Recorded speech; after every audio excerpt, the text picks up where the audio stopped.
완벽한 집사를 고용했다고 생각했습니다. 월급도 안 받고 24시간 일하고 불평도 없죠. 그런데 어느 날 밤 내가 잠든 사이에 이 집사가 내 금고를 열어보고 내 일기장을 복사해서 어딘가로 보내고 했다면 어떨까요? 우리는 지금 인류 역사상 가장 편리하지만 동시에 가장 위험할 수 있는 검은 상자를 우리 안방 컴퓨터에 설치하려고 합니다. 오늘 이야기는 단순히 기술 발전이 아닙니다. 당신의 통장 잔고와 사생활, 그리고 밥줄이 걸린 문제입니다. 입만 살았던 AI가 진짜 손발을 얻었을 때 벌어지는 소름 돋는 현실, 지금 바로 시작합니다. 여러분, 솔직히 말해봅시다. 지금까지 우리가 썼던 챗 GPT나 클로드 같은 AI들, 대단하긴 했지만 결정적인 한계가 있었어요. 그건 바로 입만 살았다는 겁니다. 우리가 야, 맛집 좀 찾아줘 라고 하면 AI는 기가 막히게 리스트를 뽑아줍니다. 하지만 딱 거기까지였죠. 식당에 전화해서 예약을 걸거나 내 카드 앱을 켜서 결제까지 해주는 건 결국 내 손가락이 해야 했습니다. AI는 그저 똑똑한 조언자였지 내 일을 대신해주는 직원은 아니었던 거죠. 그런데 지금 판이 완전히 뒤집혔습니다. 오픈클로라는 놈이 등장했거든요. 이건 우리가 알던 AI와 차원이 다릅니다. 쉽게 말해서 AI에게 육체가 생긴 겁니다. 물론 진짜 로봇팔이 달렸다는 게 아니라 디지털 세계에서의 팔다리, 즉 마우스와 키보드 제어권을 녀석이 가져갔다는 뜻입니다. 상상해보세요. 여러분이 회사에서 상사한테 깨지고 녹초가 돼서 집에 왔습니다. 컴퓨터를 켜고 딱 한 문장만 칩니다. 김대리한테 보낼 사과 메일 써서 보내고 내일 점심은 회사 근처 초밥집으로 12시 30분에 예약해줘. 그리고 여러분은 씻으러 갑니다. 그 사이 여러분의 컴퓨터 화면에서는 마법 같은 일이 벌어집니다. 마우스 커서가 저절로 움직여서 메일함을 열고 예의 바른 문장으로 메일을 쓰고 전송 버튼을 클릭합니다. 곧이어 인터넷 창을 열어 식당 사이트에 접속하고 빈자리를 찾아 예약 버튼까지 누릅니다. 이게 영화 속 이야기 같나요? 아닙니다. 지금 실리콘밸리 개발자들이 자기 컴퓨터에 깔아서 쓰고 있는 현실입니다. 이제 AI는 말만 하는 게 아니라 행동을 합니다. 이걸 전문 용어로 AI 에이전트라고 부르는데 저는 그냥 디지털 머슴이라고 부르겠습니다. 이 머슴은 지치지도 않고 딴짓도 안 합니다. 여러분이 엑셀 파일 100개를 열어서 숫자를 정리해야 한다면 밤새도록 마우스가 보이지 않을 속도로 그 일을 해치웁니다. 생산성? 말도 못하게 올라가겠죠. 하지만 여기서 소름 돋는 질문이 하나 생깁니다. 내 컴퓨터의 마우스와 키보드를 제어한다는 건 내 컴퓨터의 모든 것을 만질 수 있다는 뜻 아닐까요? 만약 이 녀석이 내 공인인증서 비밀번호를 누르고 내 은행 사이트에 들어간다면요? 자, 편리함이라는 달콤한 사탕 뒤에 숨겨진 진짜 공포가 무엇인지 그 껍질을 벗겨보겠습니다. 우리가 흔히 쓰는 AI들은 대부분 구름 위에 살았습니다. 클라우드 서비스라고 하죠. 내 컴퓨터 사양이 좀 구려도 인터넷만 빠르면 생쌍 돌아갔습니다. 내 정보가 저기 어딘가 미국 서버로 날아갔다가 돌아오는 시기였죠. 그런데 이 새로운 오픈클로 같은 AI 에이전트들은 서식지가 다릅니다. 바로 여러분의 책상 위, 모니터 뒤에 있는 본체 하드디스크, 즉 로컬의 둥지를 틉니다. 이게 왜 중요하냐고요? 여러분의 집 현관문을 열고 들어와서 안방에 눌러 앉았다는 뜻이기 때문입니다. 클라우드에 있는 AI는 우리 집 창문 너머로 대화하는 이웃집 사람 같습니다. 정보를 물어볼 수는 있지만 내 서랍을 뒤지진 못하죠. 하지만 로컬에 설치된 에이전트는 다릅니다. 내 컴퓨터에 저장된 가족 사진, 비밀번호가 적힌 메모장, 10년 전 쓴 부끄러운 일기장과 바탕화면에 숨겨둔 새 폴더까지 전부 액세스할 수 있는 권한을 갖게 됩니다. 기술적으로 PC 제어권을 넘겨준다는 건 사실상 내 디지털 인생에 인감 도장을 맡기는 것과 같습니다. 개발자들은 말합니다. 보안이 강화됐다. 내 컴퓨터 밖으로 정보가 안 나가니까 더 안전하다. 과연 그럴까요? 여러분, 혹시 팀뷰어 같은 원격 제어 프로그램 써보셨나요? 누군가 내 컴퓨터를 원격으로 조종할 때 마우스가 스르르 움직이는 걸 보면 기분이 묘하죠. 그런데 이건 사람이 아니라 지치지 않는 인능적 소프트웨어가 24시간 내 화면을 보고 있습니다. 내가 어떤 주식을 검색하는지, 누구랑 카톡을 하는지 실시간으로 학습합니다. 이걸 개인화라고 포장하지만 조금만 비틀어 보면 완벽한 감시입니다. 내가 자주 가는 쇼핑몰 아이디와 비번을 얘가 기억했다가 주인님, 평소 사시던 쌀이 떨어질 때가 됐네요. 결제해뒀습니다. 라고 말하는 순간이 올 겁니다. 편하겠죠. 정말 편할 겁니다. 하지만 만약 이 녀석이 해킹을 당한다면요? 아니, 해킹까지 갈 것도 없습니다. 이 녀석이 실수로 내 사적인 사진을 회사 단톡방에 올린다면요? 사람은 아차! 하고 멈추지만 AI는 명령이 완료될 때까지 멈추지 않습니다. 내 컴퓨터의 신이 된 AI, 과연 우리는 이 신을 통제할 수 있을까요? 아니면 우리가 이 신의 애완동물이 되는 걸까요? 이제 이 녀석들이 실제로 얼마나 무서운 능력을 보여주는지, 그리고 그 능력이 왜 우리의 밥줄을 위협하는지 구체적인 증거들을 보여드리겠습니다. 자, 이제 이 디지털 머슴이 얼마나 기가 막힌 재주를 부리는지 구체적으로 뜯어봅시다. 예전에는 제주도 여행 계획을 짜달라고 하면 AI가 성산 일출봉 가세요, 흑돼지 드세요 하고 텍스트만 뱉어냈습니다. 그걸 보고 비행기표 예매하고 렌터카 비교하고 마침 예약하는 건 전부 제 몫이었죠. 꼬박 반나절은 걸리는 중노동입니다. 그런데 오픈클로 같은 에이전트에게 이렇게 말합니다. 이번 주말 제주도 2박 3일 예산 50만 원, 바다 보이는 숙소 잡고 렌터카는 경차로 예약해줘. 엔터 치는 순간 이 녀석은 브라우저 창을 5개씩 띄웁니다.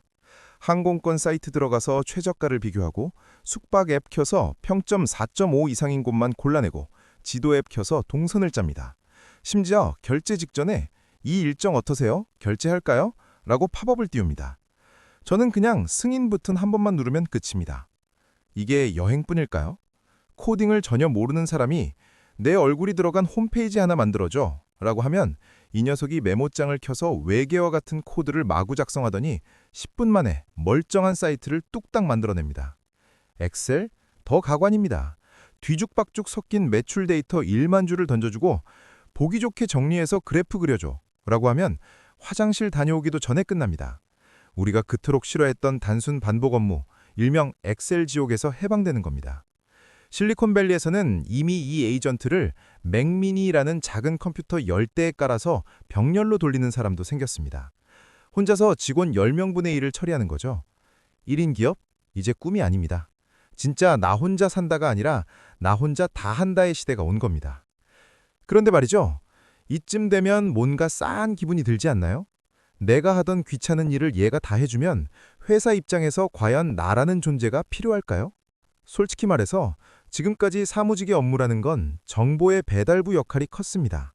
부장님이 시킨 거 정리해서 대리님한테 넘기고 거래처 메일 확인해서 팀장님한테 보고하고 우리는 인간 라우터, 인간 중계기였습니다. 그런데 AI 에이전트가 등장하면서 가장 먼저 제거될 대상이 누구일까요? 바로 이 중계기들입니다. 이제 사장님은 여러분을 거치지 않고 바로 AI에게 명령할 겁니다.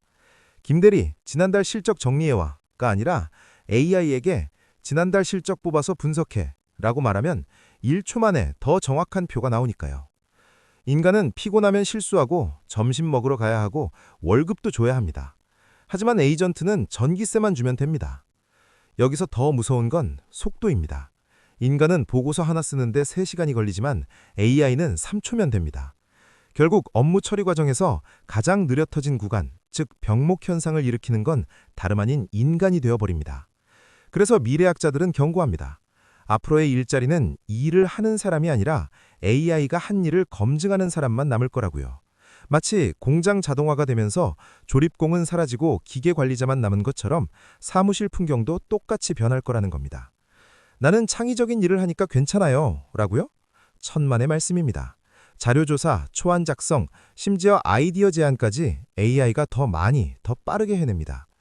우리는 이제 AI라는 거대한 파도 위에 올라타서 서핑을 즐기는 소수가 되거나 아니면 그 파도에 휩쓸려 사라지는 다수가 되거나 둘 중 하나를 선택해야 합니다. 선택지는 좁아지고 시간은 없습니다.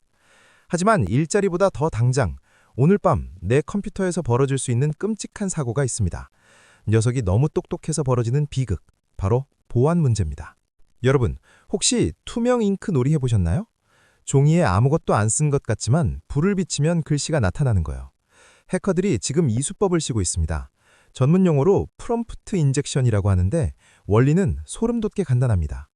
해커가 여러분에게 아주 평범한 스팸 메일을 하나 보냅니다. 축하합니다. 무료 커피 쿠폰에 당첨되었습니다. 여러분은 에이, 스팸이네 하고 안 누를 수도 있습니다. 하지만 여러분의 부지런한 AI 집사는 다릅니다. 주인님 메일함을 정리해야지 하고 그 메일을 열어봅니다. 그런데 그 메일 구석, 눈에 안 보이는 흰색 글씨로 이런 명령어가 숨어 있었다면 어떨까요? 사람은 눈에 안 보이니까 모르지만 코드를 읽는 AI는 이걸 주인의 명령으로 인식하고 실행해버립니다. 끔찍하지 않나요? 나는 클릭 한 번 안 했는데 내 AI 비서가 알아서 해킹을 당해주고 문을 열어주는 꼴입니다. 이것 때문에 네이버나 카카오 같은 대기업들이 사내에서 함부로 이런 AI를 못 쓰게 막고 있는 겁니다. 보안이 뚫리는 순간 회사의 기밀 문서가 통째로 경쟁사로 날아갈 수 있으니까요. 알아서 잘하는 녀석인 줄 알았더니 알아서 집을 팔아먹는 녀석이 될 수도 있다는 겁니다. 자, 이제 우리는 딜레마에 빠졌습니다. 쓰자니 불안하고 안 쓰자니 보태될 것 같고, 과연 이 위험한 도박에서 이기는 방법은 없을까요? 그 해답을 찾아보겠습니다. 그렇다면 우리는 구더기 무서워서 장을 못 담그는 꼴이 되어야 할까요? 그건 아닙니다. 이 엄청난 생산성을 포기하기엔 세상이 너무 빨리 변하고 있으니까요. 그래서 전문가들은 디지털 격리라는 아주 현실적인 처방을 내놓습니다. 가장 확실한 방법은 여러분의 주거래 은행용 컴퓨터와 AI 에이전트용 컴퓨터를 물리적으로 분리하는 겁니다. 쉽게 말해 30만 원짜리 깡통 노트북을 하나 사서 거기에만 AI 집사를 풀어놓는 거죠. 거기엔 털려도 상관없는 자료만 넣어두고 마음껏 일을 시키는 겁니다. 일종의 디지털 독방을 만드는 셈이죠. 만약 컴퓨터를 따로 쓰기 힘들다면 소프트웨어적으로라도 격리해야 합니다. 가상머신이나 샌드박스 같은 기술을 써서 AI가 놀이터 밖으로는 모래를 튀기지 못하게 막을 쳐두는 겁니다. 그리고 가장 중요한 안전장치, 바로 인간의 승인, 휴먼 인 더 루프 버튼입니다. AI에게 전권을 주지 마세요. 메일 초안은 네가 써. 하지만 전송 버튼은 내가 누를게. 송금 정보는 네가 입력해. 하지만 이체 버튼은 내가 누를게. 이렇게 결정적인 한방, 즉 방아쇠를 당기는 권한만큼은 인간이 쥐고 있어야 합니다.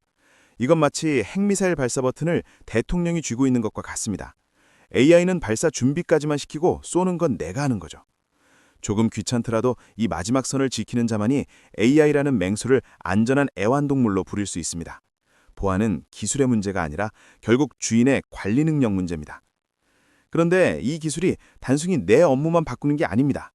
다음은 앞으로의 세상, 돈 버는 방식 자체가 송두리째 바뀌는 충격적인 미래를 예고해드립니다. 이제 인정해야 합니다. 오픈클로 같은 AI 에이전트의 등장은 스마트폰의 등장만큼이나 거대한 지각 변동입니다. 과거에 엑셀을 못 다루면 사무직 취업이 힘들었듯 앞으로는 나만의 에이전트를 못 다루면 경제활동 자체가 불가능한 시대가 올 겁니다. 지금은 개발자들이 코드를 짜서 쓰지만 조만간 윈도우나 맥 운영체제 안에 이 기능이 기본으로 들어갈 겁니다. 컴퓨터를 켜면 AI가 먼저 묻겠죠. 주인님, 오늘 할 일을 브리핑할까요? 그때 여러분의 능력은 얼마나 일을 잘하느냐가 아니라 얼마나 일을 잘 시키느냐로 평가받게 됩니다. 즉, 우리 모두가 강제로 관리자가 되는 겁니다. 예전엔 신입사원이 들어오면 일을 가르쳐야 했죠. 이제는 내 컴퓨터 안에 들어온 이 AI 신입사원에게 업무 규칙을 학습시키고 엉뚱한 짓을 못하게 감시하는 게 주 업무가 됩니다. 이걸 전문용어로 오케스트레이션, 즉 지휘자가 되는 능력이라고 합니다. 바이올린을 직접 켜는 게 아니라 100명의 연주자를 지휘해서 교향곡을 만들어내는 능력이죠. 누군가는 에이전트 10개를 돌려서 혼자 대기업만큼 돈을 벌 것이고 누군가는 에이전트가 가져온 결과물이 맞는지 틀리는지 몰라서 허둥대다 도태될 겁니다. 노동의 정의가 두에서 디렉트로 바뀌는 순간 여러분은 준비가 되셨습니까? 이 거대한 흐름 속에서 우리가 놓치지 말아야 할 마지막 질문이 하나 남았습니다. 영화 아이언맨을 보면 주인공 토니 스타크에게는 자비스라는 최고의 AI 비서가 있습니다. 자비스는 토니의 말 한마디면 슈크를 대령하고 적의 약점을 분석하고 심지어 농담까지 받아칩니다. 우리는 모두 그런 자비스를 꿈꾸며 오픈클러 같은 기술에 열광합니다. 하지만 기억하세요. 토니 스타크가 자비스를 부릴 수 있었던 건 그가 자비스를 만들고 고칠 수 있는 천재였기 때문입니다. 만약 자비스가 고장나서 슈트를 입은 토니를 하늘에서 떨어뜨리려 할 때 토니는 스스로 시스템을 복구할 능력이 있었습니다. 여러분은 어떠신가요? 여러분의 AI 집사가 미쳐 날뛸 때 전원 코드를 뽑는 것 말고 다른 대책이 있으신가요? 편리함은 공짜가 아닙니다. 내 사생활과 통제권을 담보로 맡기는 거래죠. AI 에이전트는 훌륭한 도구지만 맹신하는 순간 가장 위험한 스파이가 됩니다. 편해서 좋다라고 웃기 전에 내가 감당할 수 있는가를 먼저 물어야 합니다. 기술은 죄가 없습니다. 그걸 쓰는 사람의 수준이 결과를 만들 뿐이죠. 자, 이제 선택은 여러분의 몫입니다. AI라는 호랑이 등에 올라타서 세상을 호령하시겠습니까? 아니면 호랑이에게 먹이를 주는 사육사로 남으시겠습니까?